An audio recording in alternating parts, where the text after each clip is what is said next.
Well, well, well. Today, let's talk about value.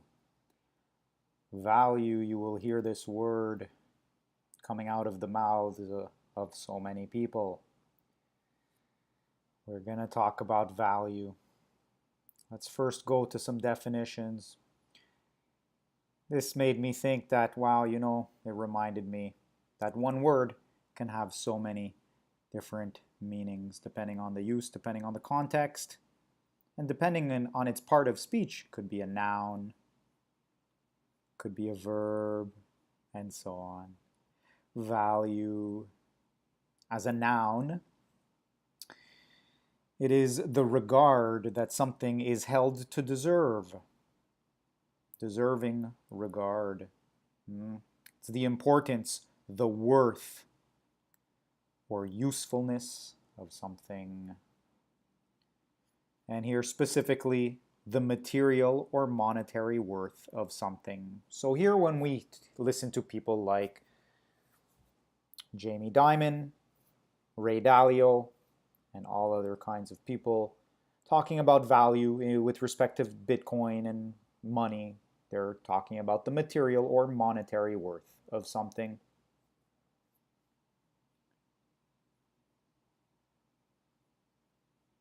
If we go to the verb, again, when we value something, we're estimating its monetary worth or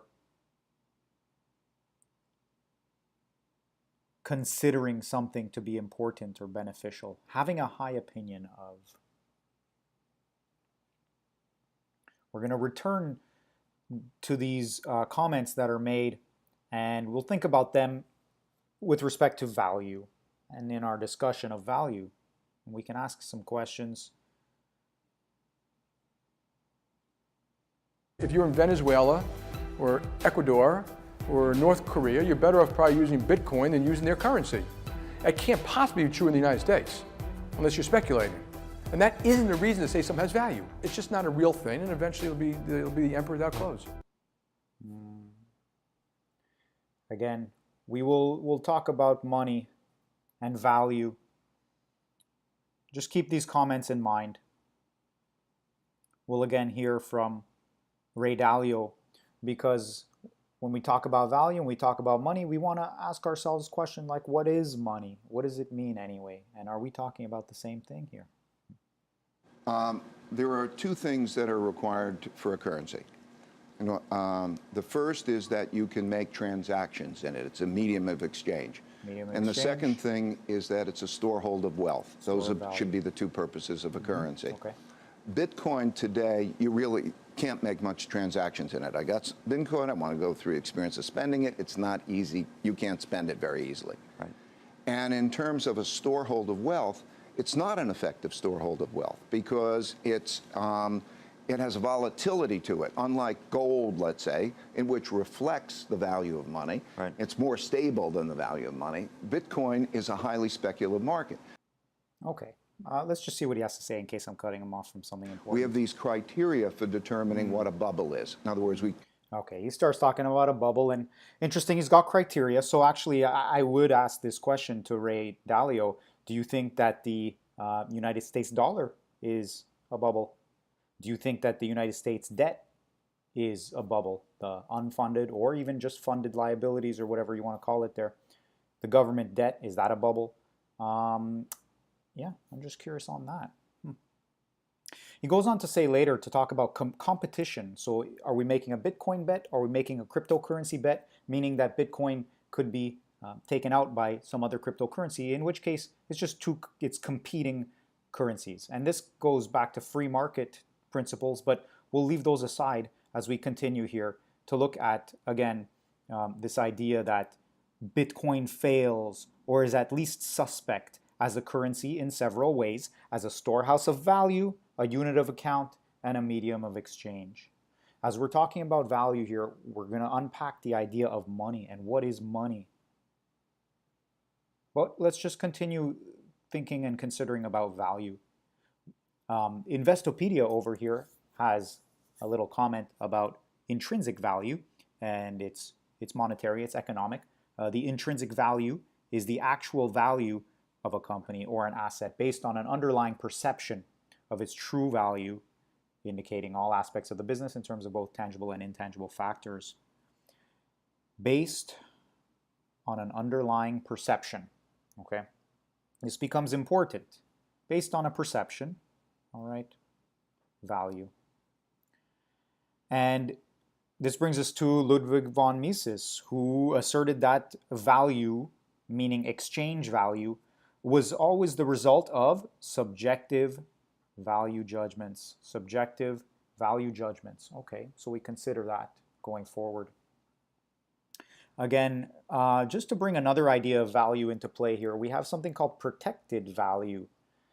Protected value tend to be intrinsically good, and most people can in fact imagine a scenario when trading off their most precious values would be necessary. Okay. However, the big point here is that these are called tragic trade-offs. Tragic trade-offs, and it seems as though there will be tragic trade-offs coming in our monetary system.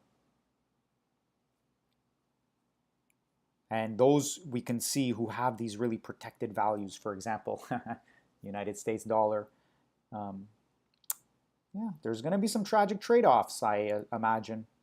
Before I go on, I also want to bring up Gresham's law, okay? Because specifically the idea that money functions, okay? It has roles that it plays. For example, medium of exchange domestically, foreign exchange, could be commodity function, and again here is mentioned store of value function. So the two important ones here that we'll think of are medium of exchange and store of value. Okay. Gresham's law, which we'll no doubt we will come back to, but is basically the idea of the bad money driving out the good, meaning the money that's going to be hoarded and kept for its longer term store of value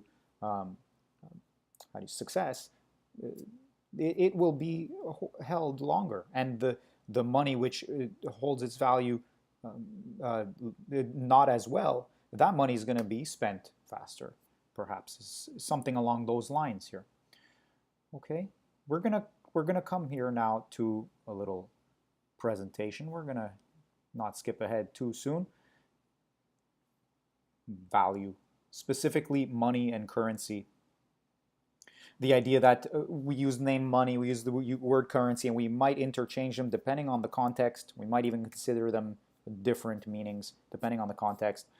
Basically, though, money and currency in some way hold and communicate value through a physical object, whether it's a seashell or a piece of gold or a coin of the realm.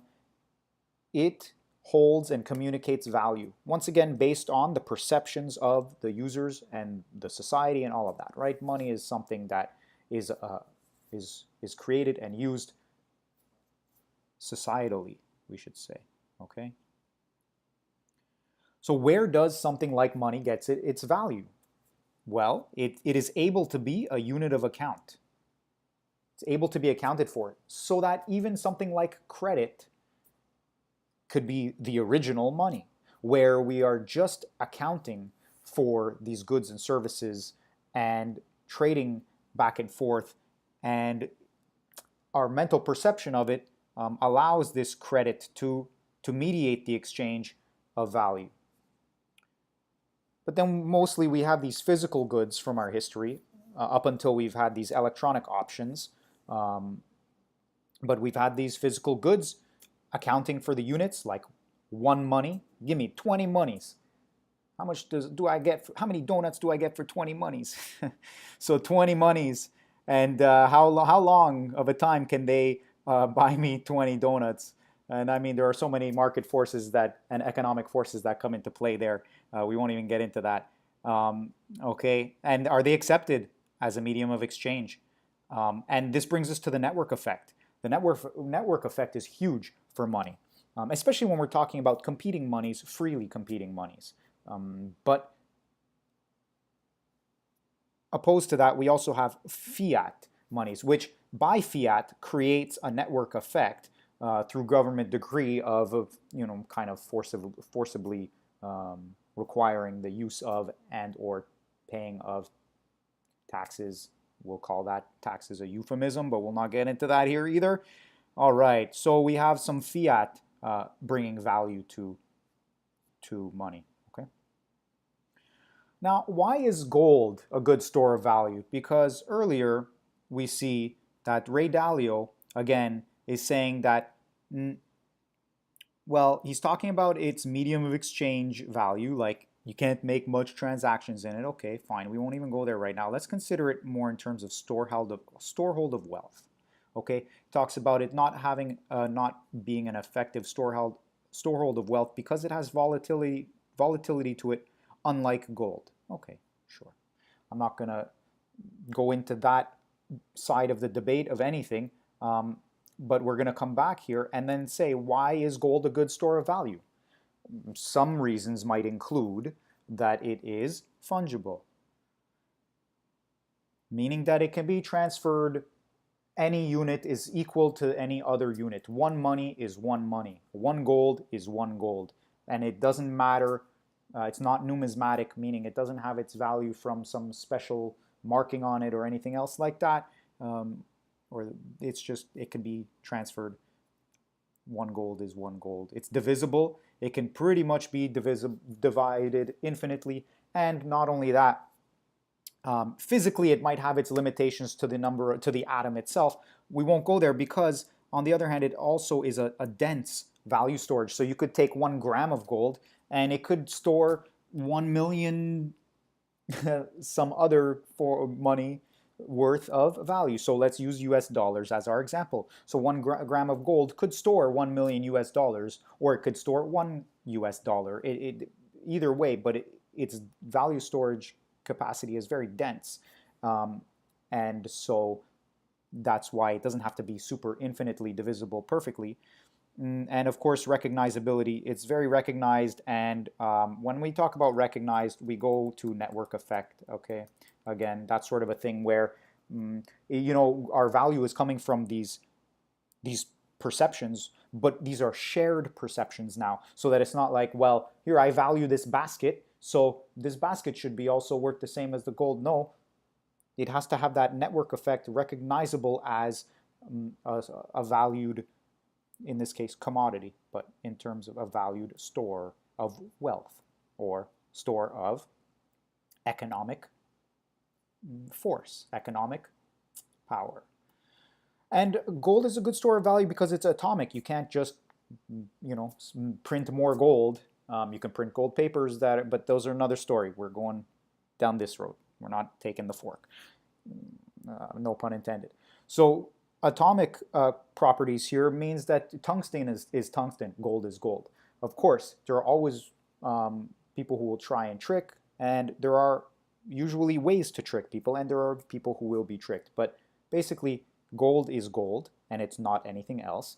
Therefore, it has this property where it's not easily imitatable,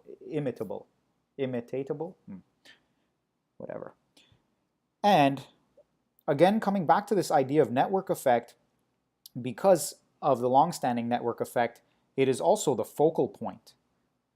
It is a focal point, and so it continues to be a good store of value because already it is a focal point store of value. It is a reference point store of value where, like a kilogram, all kinds of units are referenced to that.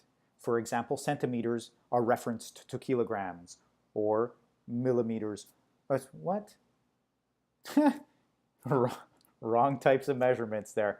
I'm not redoing this. So grams are related to kilograms and referenced to kilograms and vice versa. But let's say the kilogram or the gram, whichever one you want to use as that focal point, and then everything else is referenced to it. In this case, the reference point for our everyday lives would be our regional fiat currency unit. For example, the China renminbi yuan. But even that might be referenced to something more, how do you say, focal, such as United States dollar, which up until now, and I mean even still now, I guess you could say, petrodollar style is the world's reserve currency, so to speak. And so therefore it is kind of that at that focal point spot. But even then, gold, for a long time, and perhaps coming into the future again, maintains this focal point store of value function. Now, is Bitcoin a good store of value? It's fungible. One Bitcoin is one Bitcoin. One Satoshi is one Satoshi. Doesn't matter if I have this Satoshi, you have that Satoshi. If we accidentally trip, fall, and our Satoshis fall out, if I pick up your Satoshi and you pick up my Satoshi, we both still have one Satoshi. And it doesn't matter. We can get the same thing with it. Is it immutable? Well, you can't really make a new Bitcoin. You could make a fork of a Bitcoin, but we just start getting into the arguments about competing currencies in a free market system. But it's immutable in the sense that there are 21 million Bitcoin, and whatever the circulating supply is right now, 21 for n times, just 21 million. And you can't get more. You might be able to get less if people lose them or things happen, but they're not going to be, can't be tampered with in a certain sense. It is divisible. One Satoshi, you need 1 million of them to get a Bitcoin. Did I say a million? I meant 100 million. And so that's pretty amazing, and you can always keep adding decimal places. So yes, I mean, it's electronic, it's code. And it's a very dense store of value. Look, already it is able to retain upwards of $5,000 per unit, per Bitcoin in value. And of course, you can again bring up the bubble argument, the bubble talk, but even if it's $100, it provides value storage, whether you store $1 value in that Bitcoin or $1 million of value in that Bitcoin. I mean, if we think about it, and getting back to focal point, if it becomes a focal point, the value per unit would be astronomical, moonshot styles. Okay, so it does offer dense value storage. There is that fixed supply, so it's deflationary, or at least zero inflationary, which doesn't dilute its value for those who are saving. And remember, we'll get to the functions of money, but the saving versus the spending they become two different functions. Okay, and another nice point about the Bitcoin is that it's transparent. Basically, you could pretty much look at the blockchain and see what's going on, right? So for the most part, it's pretty transparent. Gold, on the other hand, you don't really know that much about it, but that's another story, and it might not even matter. Now, why is USD a good store of value? In those videos, we hear a guy like Jamie Dimon talking about emperor with no clothes, and we hear these gentlemen talking about being able to store value. Oh, it's too volatile, this and that. And of course, we see the volatility in the crypto space. But that's not my point over here. What I'm wondering is, why is USD a good store of value? Is it a good store of value? I don't know. Perhaps this is acceptable. This graph showing the decline is acceptable as a store of value. Maybe it's not. I guess you could say that for the last, I don't know, 20, 30 years here, we've got some flattening out. But I mean, come on, we don't have much room to go before it's at zero. So, yeah, I don't know what else to say. Is the US dollar a good store of value? And then it comes back to, again, functions. Okay, we have groups of people that want the same thing to play two different roles. They want the same thing to play two different roles. They want the same unit of account to play the two roles of the medium of exchange and the store of value. One thing that I learned from FOFOA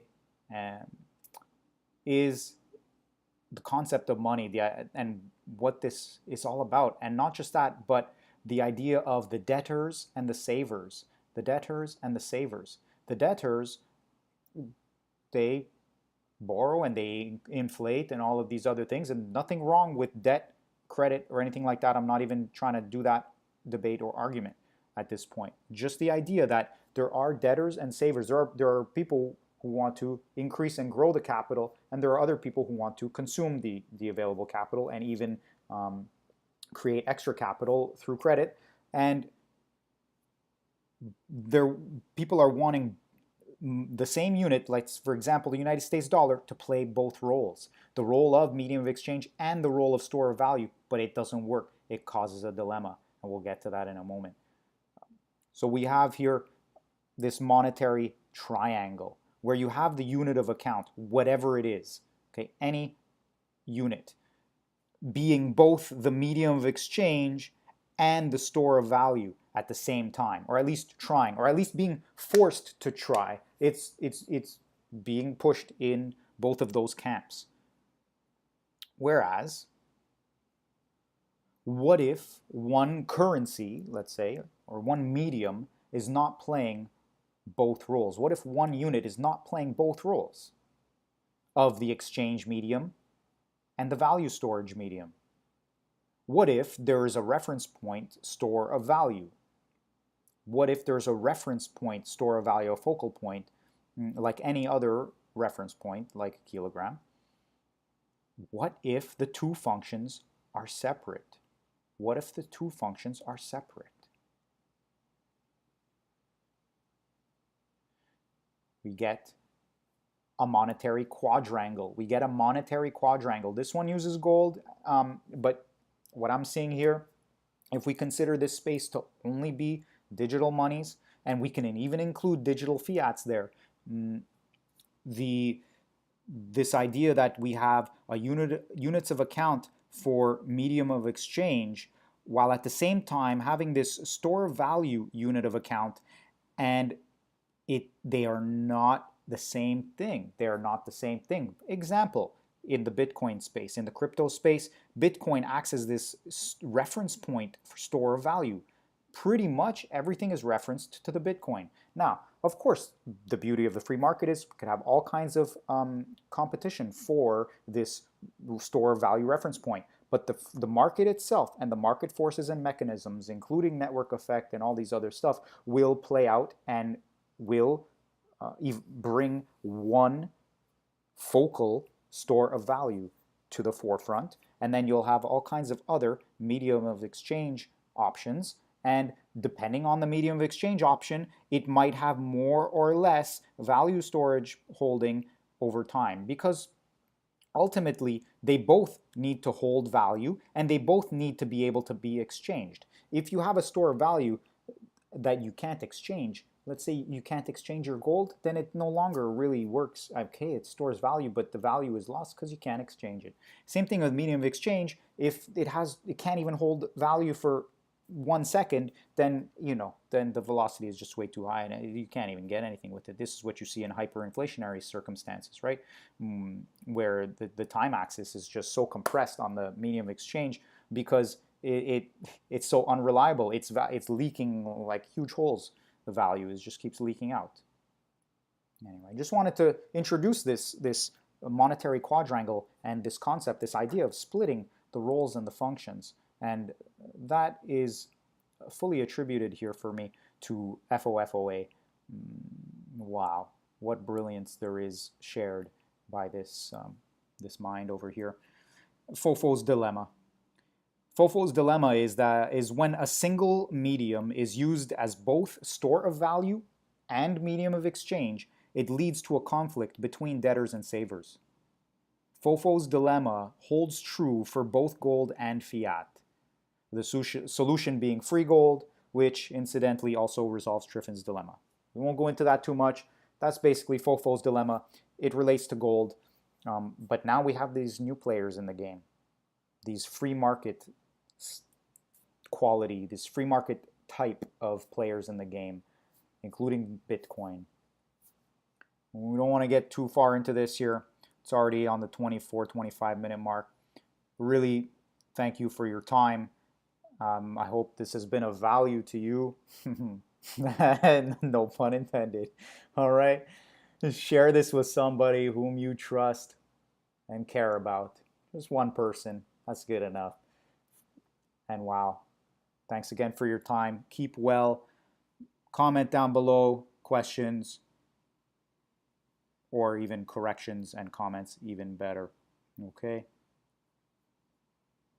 Take care now.